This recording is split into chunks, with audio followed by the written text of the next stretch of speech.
Okay, and finally, the last thing I wanted to have in my wood shop is not only do I have the benches against the wall, but I wanted to build a portable bench with wheels on it that I can move around and work on it and shove it outside if I want. This table here, this bench, is 77 inches long, the top is. It's 36 inches wide, and it's 37.5 inches tall. That includes the casters down below. I have wheels on the bottom that have brakes on it.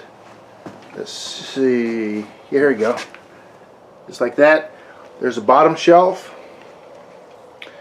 This bench I use all the time. I can even roll it outside when I want, because in the front we have a nice ramp, and in the fall when it's cooler I roll it outside, and it's really a delightful thing to do. Then when I had the wood shop electric put in my shop, I had electric put on here, and in the other corner, and then there's a 10-foot cable that we had put on here. See this? 10-foot cable.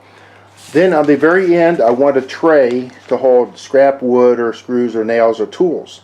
That tray is 34 inches wide or long. It's 4.5 inches wide, but it's 6 inches deep. Okay, and you can make it any way you want, and it's screwed on there with a couple wood screws. But this table here really has come in handy. Let me show you. It rolls.